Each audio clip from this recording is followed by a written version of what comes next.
जय Hind guys. Now start our next video lecture. अपनी कड़ी को आगे बढ़ाते हैं। अब हम लोग थोड़ा application of the cross product पे बात करेंगे, उसके बाद एनसीईआरटी के क्वेश्चंस को हम पिकअप करेंगे। तो चलते हैं। एप्लीकेशन ऑफ क्रॉस प्रोडक्ट क्या है पहले देख लें। एप्लीकेशन ऑफ क्रॉस प्रोडक्ट ये क्या है? वैसे तो इसका बड़ा ब्रॉड एप्लीकेशन है, बट यहाँ जो हमारे यहाँ है उस एप्लीकेशंस की बात कर रहे हैं कि पहला ये है फर्स्ट कि if vector A and vector B represents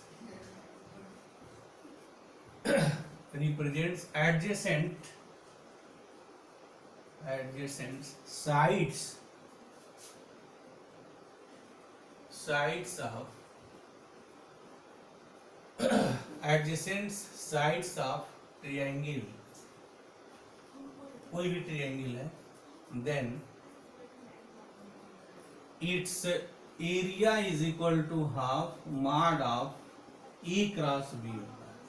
ये होता है कहने की हमारी मीनिंग ये है कि अगर हम एक कोई ट्रायंगल बनाएं, जैसे ये हमारे पास कोई ट्रायंगल है A B C, adjacent side का मतलब होता है सटा हुआ। जैसे अगर ए सी हमारा वेक्टर ए रिप्रेजेंट करता हो और ए बी जो है वेक्टर बी रिप्रेजेंट करता हो और इनके बीच जो एंगल है वो हमारी थीटा है, तो इस ट्रायंगल की जो एरिया होगी वो half mod of A cross B होगी, ये होगी। अब हम पहले इस चीज को प्रूफ करेंगे ये चीज कैसे होगी, उसके बाद तो हम लोग फर्दर अभी बात करेंगे। तो now let us start here. ये vector A and vector B A C और ए बी को रिप्रेजेंट करते हैं, ठीक है जी। अब हम सी से जो है ना ए बी पे परपेंडिकुलर रखा, ये हमने ए डी नाम दिया, C D, right. C D is the perpendicular from C to A B, ठीक है। तो हम ये जानते हैं कि किसी भी जो ट्रायंगल की एरिया होती है, इसका प्रूफ अब हम करने जा रहे हैं। Now let us proof here. We know that area of triangle ABC is equal to half base AB into height CD, ये होता है हाफ बेस इंटू हाइट होता है। ये किसी भी triangle area half base into height निकालते हैं, ठीक है। अच्छा, यहाँ हमारे यहाँ क्या है, रिप्रेजेंटेशंस में जो वेक्टर AC है वो A द्वारा रिप्रेजेंट है और वेक्टर जो B है वो AB द्वारा रिप्रेजेंट है। सबको पता है ये वेक्टर ऑलवेज रिप्रेजेंटेड बाय ये लाइन सेगमेंट, एक लाइन सेगमेंट से हम वेक्टर रिप्रेजेंट करते हैं। अच्छा, AC वेक्टर ए है, इसकी मीनिंग की जो AC का लेंथ होगा रिप्रेजेंटेड बाय मॉड ऑफ ए, ऐसे रिप्रेजेंट करेंगे और सिंपली ये लिखें। और मॉड ऑफ AB का मतलब ये है दिस, ये हमारा AB हो गया, बात एक ही है, ठीक है जी। तो अगर हम यहाँ ये वैल्यू लिखें तो मुझे क्या मिलेगा, ये हो जाएगा हाफ AB का मतलब ये हो गया कि मॉड ऑफ AB दिस, और CD का मतलब हुआ कि मॉड ऑफ CD दिस। अब इस ट्रायंगल में अगर हम बात करें, ट्रायंगल ACD में cos theta is equal to this cos theta. अगर cos थीटा की वैल्यू निकालें फ्रॉम ट्रायंगल ACD से तो क्या होगा, cos थीटा नहीं sorry sin theta, sin theta. अच्छा, cos थीटा भी निकालिए आप, कोई फर्क नहीं पड़ता, बट मैं sin थीटा क्यों निकाल रहा हूँ अभी पता चल जाएगा। तो sin theta is equal to क्या होगा, परपेंडिकुलर यानी DC हो गया और इस ट्रायंगल का बेस हो गया हमारा ACD का AD हो गया दिस।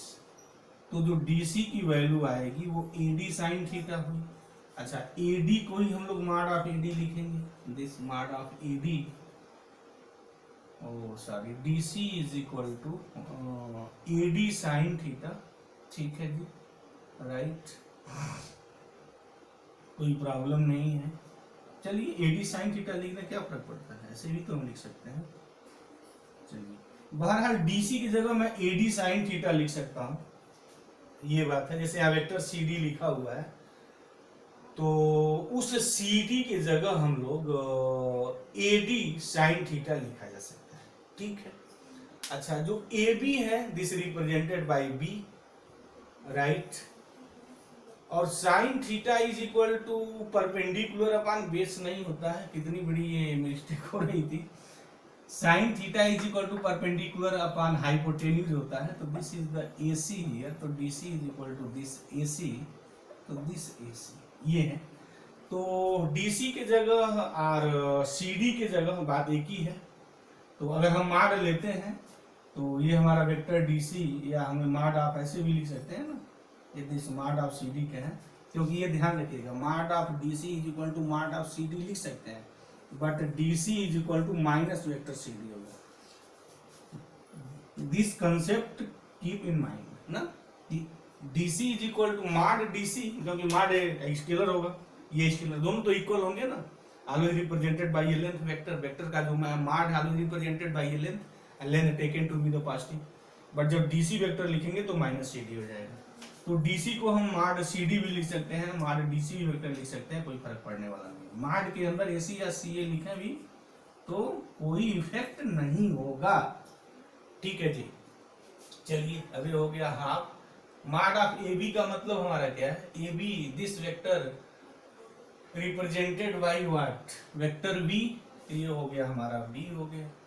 और CD जो वेक्टर रिप्रेजेंट है, इसको हम लोग लिखेंगे माड ऑफ AC, और ये हो गया साइन थीटा, यानी हाफ, ये हो गया BA साइन थीटा।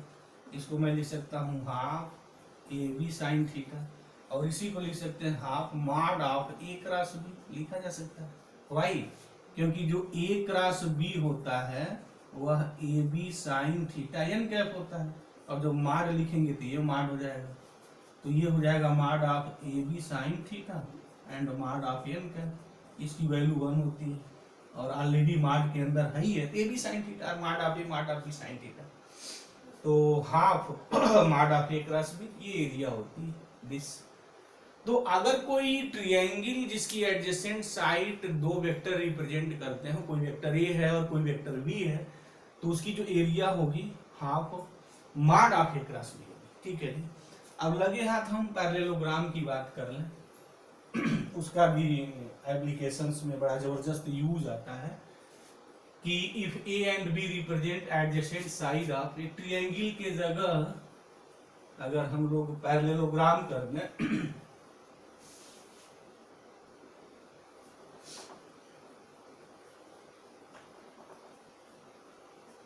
ये बात हो जाए यहाँ,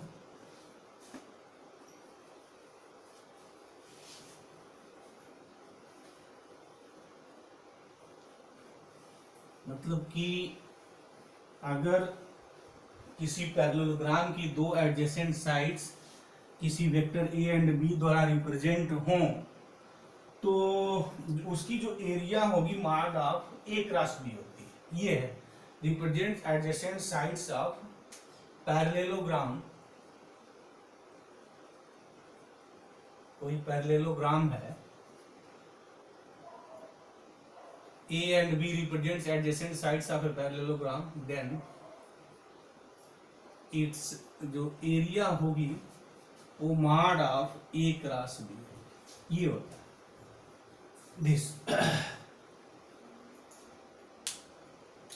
इजी प्रूफ है, इसके प्रूफ में कोई बहुत दम नहीं है। जैसे आप ये पैरेललोग्राम बना लें, ये कोई ABCD है, मान लीजिए AD वेक्टर A रिप्रेजेंट करता है, AB वेक्टर B रिप्रेजेंट करता है, ये डायगोनल हो गया इसका, ये हो गया।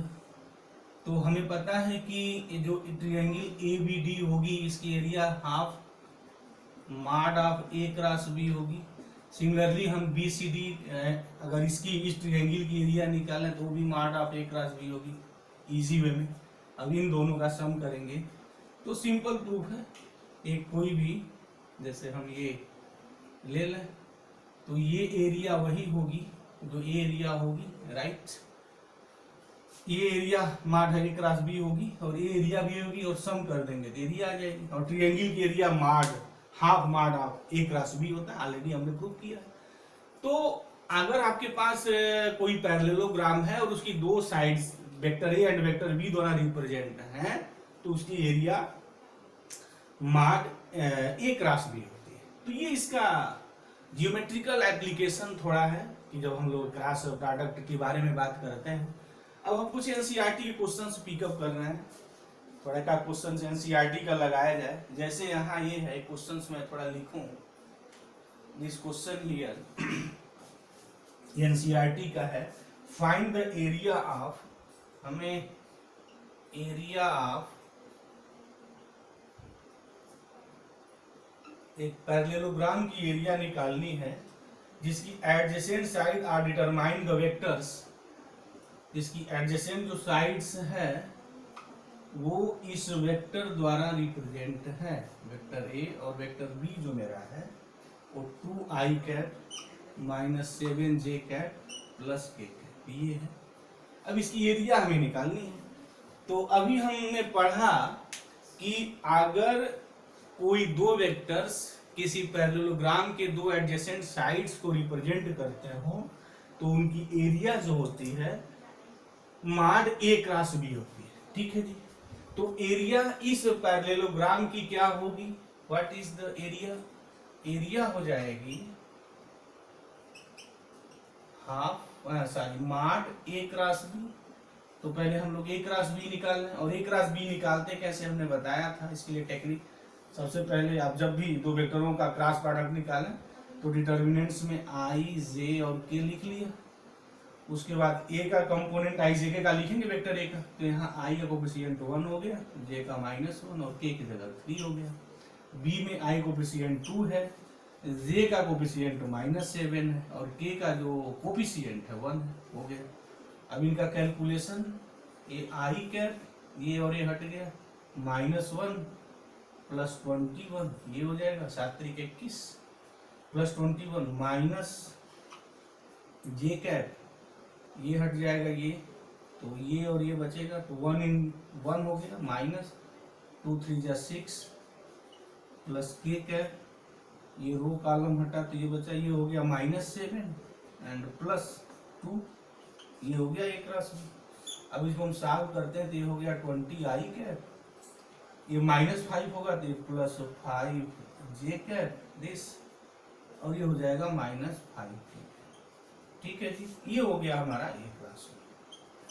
तो अब एरिया क्या निकालनी है, इसका माड कर दें तो जो रिक्वायर्ड एरिया ऑफ पैरेललोग्राम होगी mod of what, A cross B, यानी 20i cap plus 5j cap -5k cap. अच्छा माड कैसे निकालते हैं, अंडर स्क्वायर कर देंगे, तो ये 20 का स्क्वायर करेंगे तो ये हो जाएगा 400, 5 का स्क्वायर करेंगे तो 25, इसका करेंगे तो अगेन 25।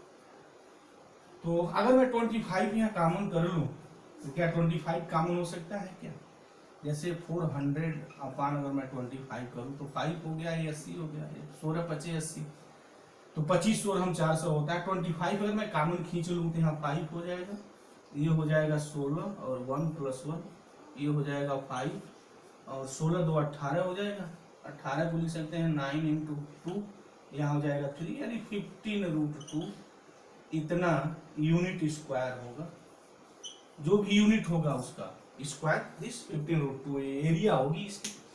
अच्छा अब कोई ट्रायंगल अगर दी हुई है और उसकी दो एडजेसेंट साइडें अगर होती तो उसकी एरिया क्या होती, यहाँ /2 कर देते हैं, बस उस ट्रायंगल की एरिया हो जाती।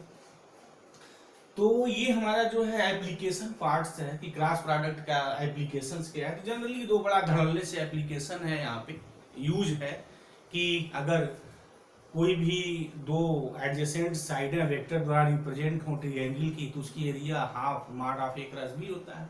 अगर वो एडजेसेंट साइड किसी पैरेललोग्राम की है तो उसकी एरिया माड ऑफ ए क्रॉस बी होती है। तो मुझे उम्मीद है कि इस के पीछे जो लॉजिक और कंसेप्ट रहा है वो बात बिल्कुल क्लियर हो गई होगी। अगर अभी कोई डाउट है तो आप प्लीज कमेंट बॉक्स में जाइए, कमेंट करिए, हम उसका आपको जवाब देंगे। और दूसरा, अगर आपने इस चैनल को सब्सक्राइब नहीं किया है तो प्लीज इस चैनल को सब्सक्राइब कर लें ताकि जब हम कोई वीडियो लेक्चर्स अपलोड करें तो आपको तुरंत प्राप्त हो जाए। तो थैंक यू गाइस, जय हिंद।